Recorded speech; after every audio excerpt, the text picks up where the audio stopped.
What's going on, everybody, and welcome to Bull Chat with Randy Paddock. I am Randy Paddock, and this is episode number 46. So, before we get started, real quick, if you do want to support the podcast, there's a couple of ways you can do that. We have our Patreon account, so if you want to become a patron for that, you go to www.patreon.com/bullchat, or if you follow me on Instagram at Randy J. Paddock, it is in the bio there. There's a couple of different levels there. You can become a member. There's different perks to each membership, just content that you can't get anywhere else that's specific to that. So that is one way. Or if you don't want to do a monthly thing, and sorry, Leroy's chasing his tail, and you would just want to, donate and help out, you can always go to PayPal, bullchatpod, P-O-D, @gmail.com. All right, so as we go on, hopefully everyone's being safe out there. We know this crazy shit is happening. It's never happened in our lifetimes, right? Unless you're super old and we're alive for the Spanish flu thing, but I don't know if the math adds up on that. But most of us are in quarantine because it's crazy shit. So instead of everyone freaking out, going nuts, and being motivational, inspirational, which I dig, or people just bitching about how scary things are, whatever, I figured I'd take a different route, and I'm going to try to provide a little escape from your day-to-day and boredom, and do that through maybe a funny story here and there. So this episode, I wanted to talk about Leroy and how we came to be. So if you did not know, I am a father. And my son, his name is Leroy, and he's a almost 7-year-old black pug lazy bastard. If you're familiar with my podcasts, you probably hear me talking to him or yelling at him because he's a little shit, and it seems that he knows every time I'm recording and doing a podcast that it's time for him to get involved in some fuckery.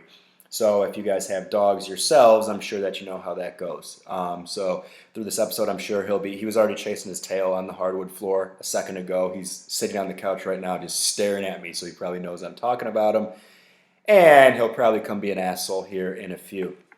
So on that note, let us get into how Leroy and I came to be. So the story starts, and again, this is a lot of it's kind of shoddy. Who knows?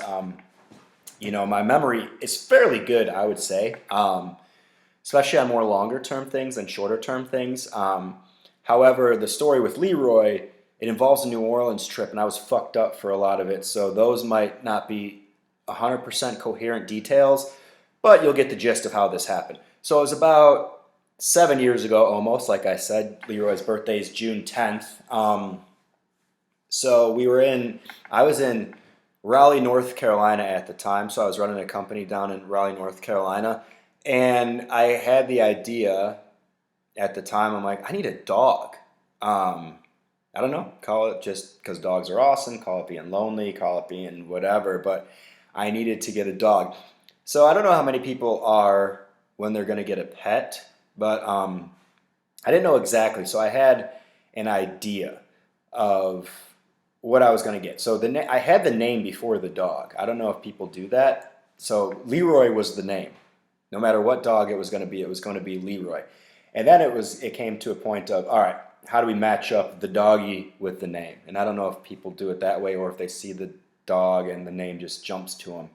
I think that's normal. I do things a little backwards from time to time. And then I also knew that I love all the smushy-faced dogs. So I was either going to get a Boston Terrier, a pug, or a French Bulldog.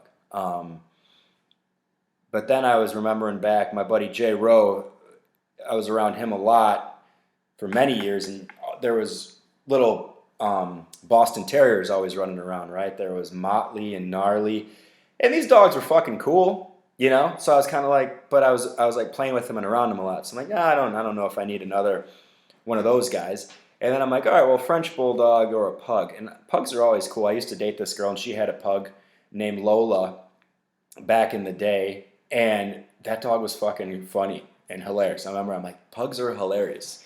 And I liked playing with her, and she was just kind of funny. And I'm like, okay, cool. So I always liked pugs, and obviously French Bulldogs are cool too. Then it came to a price point, and I'm like, pug it is. French Bulldog, a little too much. But then I was like, I want a black pug. Because, I mean, the fawn ones are very cool as well, like if you watch Milo and Notice. But then if you ever watch Men in Black, the black pug's like way cooler. So I'm like, yeah, I'm going to get a black pug. That's what it is. And then how I found him, I didn't find him. Because if you know me, I wouldn't call me Rain Man-y, but I'm good at some stuff, and I'm either too stupid, don't care, or too lazy in other stuff. So like finding like a fucking dog was gonna fall under the category of that, the latter, right?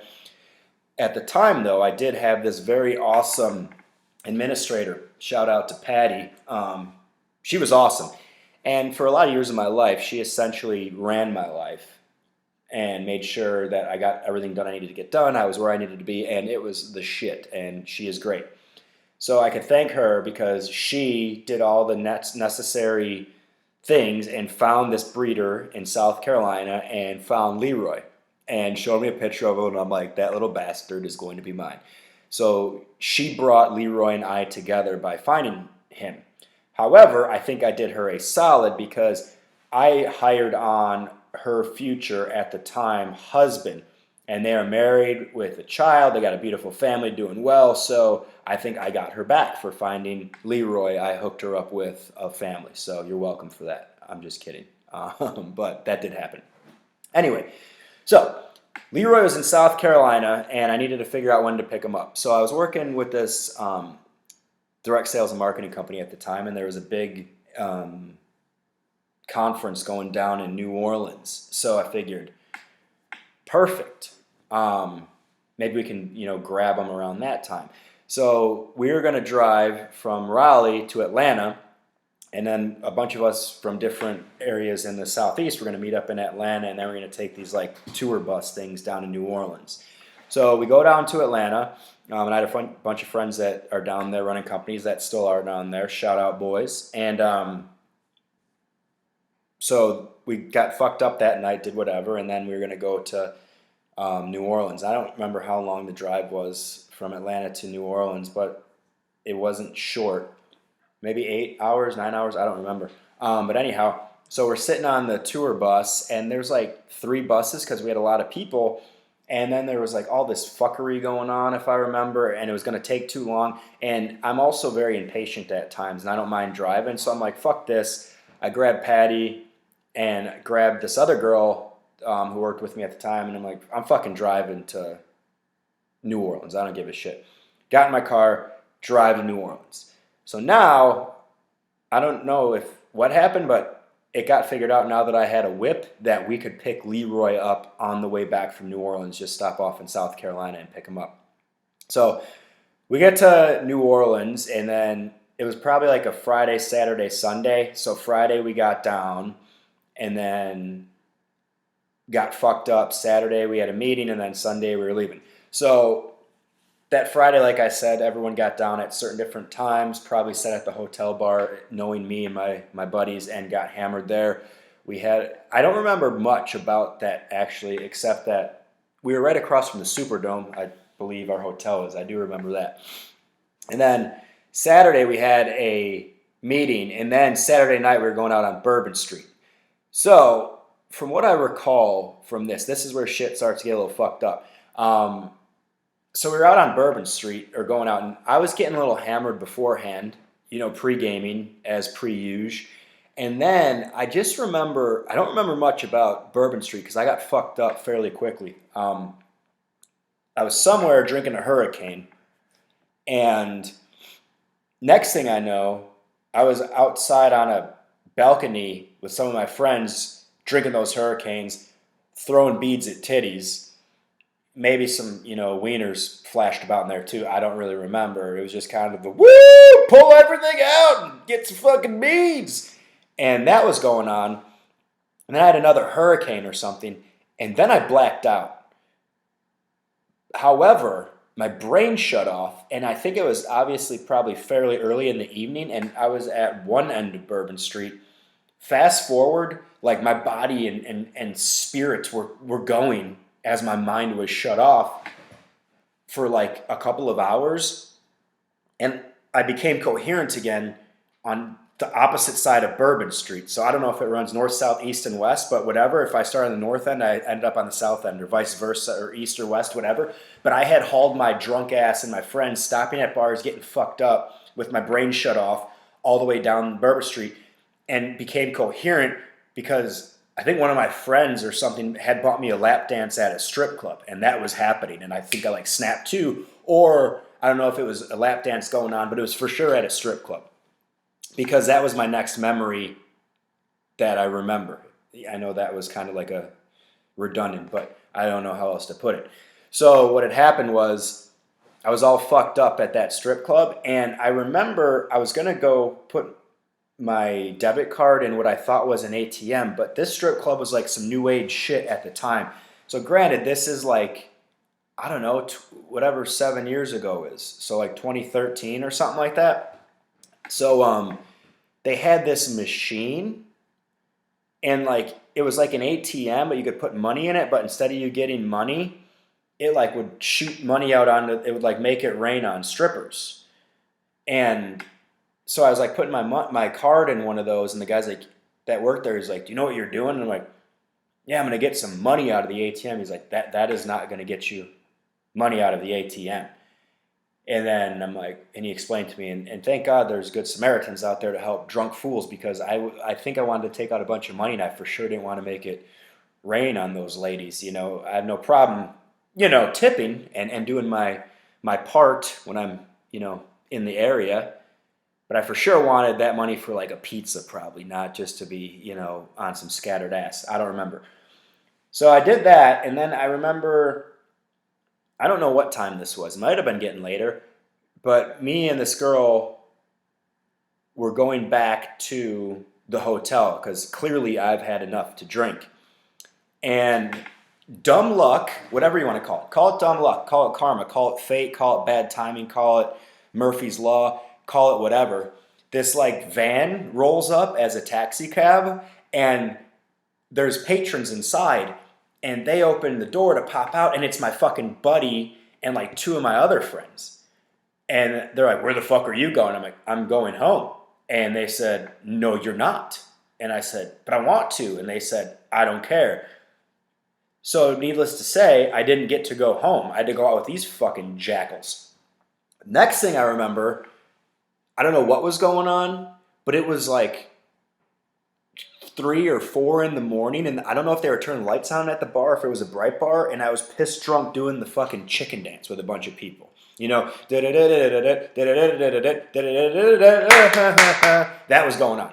And then that was like my last memory. And then I don't remember exactly how we made it home, but I remember the next day, because it was like a Sunday, we had work on Monday, and I had to like still go pick up Leroy and then make it back to Raleigh or something. So it was like 6 in the morning when the bus was supposed to go back to Atlanta. And like, I didn't give a shit because I drove and Patty drove, but this other girl that worked with us, she missed it. So she had to come with us.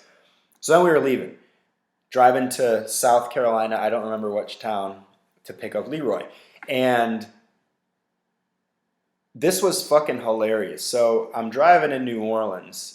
I have Patty sitting next to me riding shotgun. And then this girl who works with us, and she had worked with us for like 2 weeks. And she's like super drunk, hungover as well, in the back seat of the car.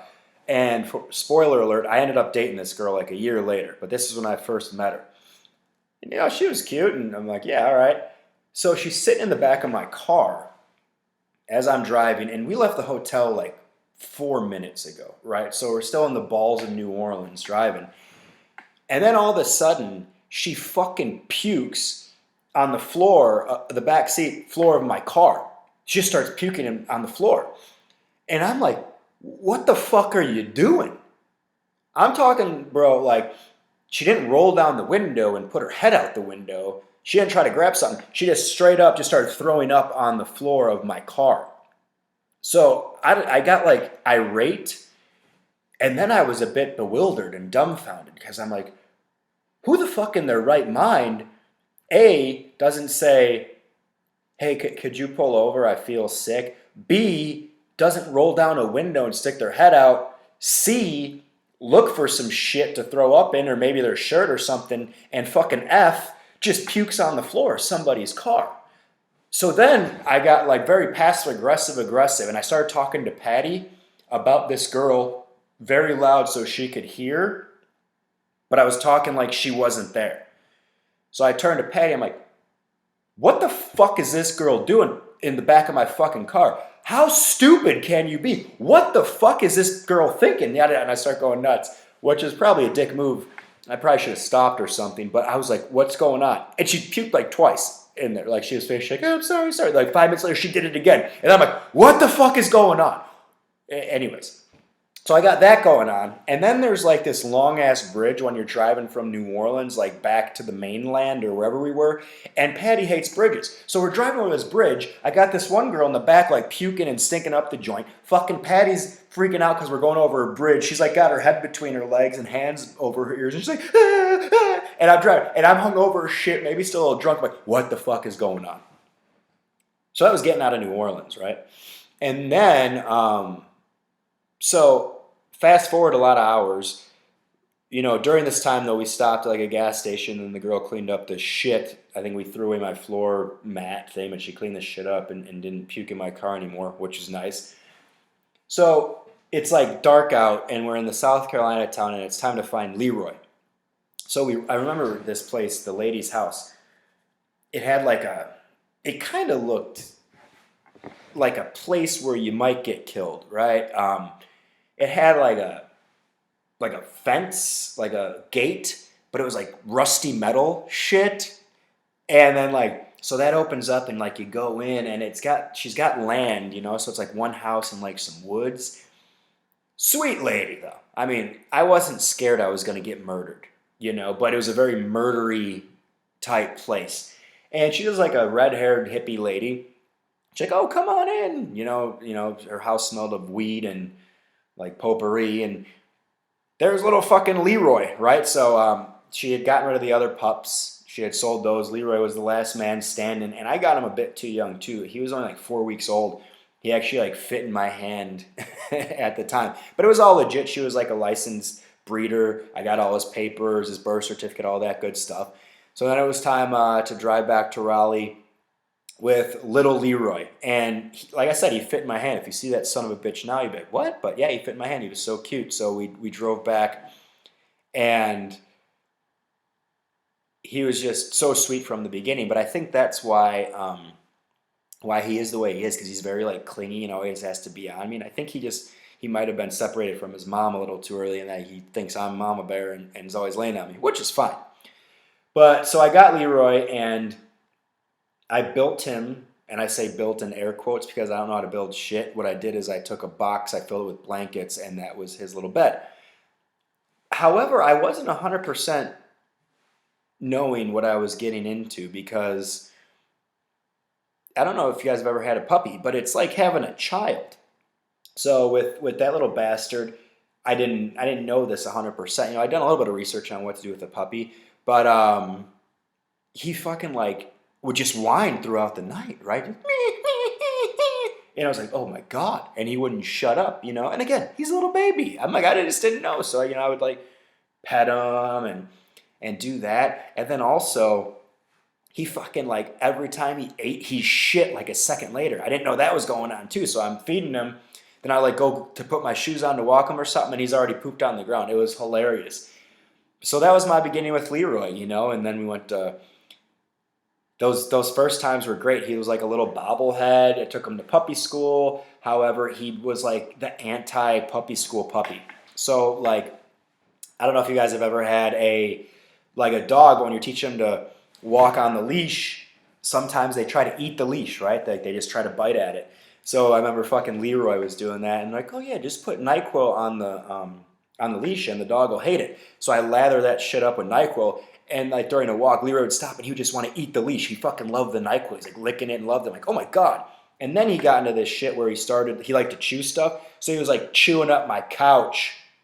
And they're like, oh, get this so-and-so's bad tasting stuff, put it in there and they'll hate it. So I put it on there and he would just dig his face in it more. I'm like, this guy's nuts. He's like the backwards man.